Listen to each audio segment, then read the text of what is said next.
વાત કરીએ ગાંધીનગરમાં કલાશ્રી સંસ્થા દ્વારા બનાવવામાં આવતી ડોલ્સ વિશ્વ પ્રસિદ્ધ બની છે।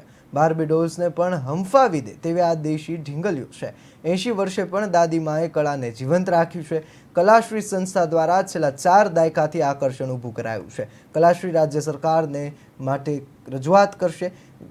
ગાંધીનગરમાં કલાશ્રી સંસ્થા દ્વારા બનાવવામાં આવતી ઢોલ વિશ્વ પ્રસિદ્ધ બની છે। હવે આ સંસ્થા દ્વારા બનાવવામાં આવતી ડોલ્સ બાર્બી ડોલ્સને સાથે જઈને ઊભી છે। કલાશ્રી સંસ્થા દ્વારા કલા કસમ અને કારીગરીથી બનાવવામાં આવે છે।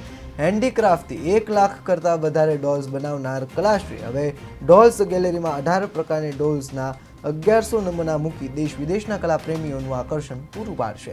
ગાંધીનગરના સેક્ટર 5માં કલાશ્રી સંસ્થા દ્વારા આકર્ષણ છેલ્લા 4 દાયકાથી ઊભું કરવામાં આવ્યું છે। કલાશ્રી દ્વારા રાજ્ય સરકારને ગાંધીનગરમાં ડોલ્સ ગેલેરી બનાવવા માટે જગ્યા સહિત મદદ માટે રજૂઆત કરશે।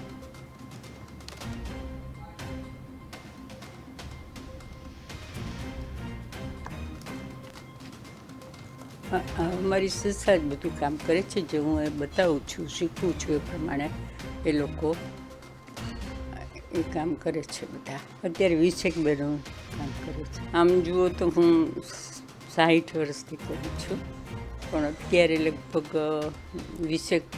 30 વર્ષથી અમારી સંસ્થા ચાલુ કરી છે। અને અત્યારે અમે લગભગ ભારતના દરેક મેટ્રો સિટીમાં દિલ્હી છે, ચેન્નઈ છે, મૈસૂર, મુંબઈ, બરોડા અને રાજકોટ એ 4 પોઈન્ટ ઉપર જે રિનાઉન્ડ શોરૂમ્સ છે હસ્તકલાના, એ જગ્યાએ અમારું સેલિંગ થઈ રહ્યું છે। એ પછી અમને વિવિધ લોકોને ટ્રેનિંગ આપવાની જરૂર પડી અને અમે 2000ની સાલમાંથી કલાશ્રી ફાઉન્ડેશનને વિધિવત એક સંસ્થા તરીકે અમે રજિસ્ટ્રેશન કરાવી અને ચલાવી રહ્યા છીએ। અત્યારે અમારી પાસે 20થી વધારે બહેનો અત્યારે અમારા ફ્લોર ઉપર કામ કરી રહી છે। મારું નામ મુકુલ મહેતા છે। હું ભણતરે મિકેનિકલ એન્જિનિયર છું, પરંતુ કૌટુંબિક વારસા રૂપિયા કલાની જાળવણી માટે હું હરીનભાઈ અને કલાશ્રી સાથે જોડાયેલ છું અને ડોલ મેકિંગ આર્ટમાં નવા આયામો જોડવાનો પ્રયત્ન કરી અને એમાં હું કન્ટ્રીબ્યુટ કરું।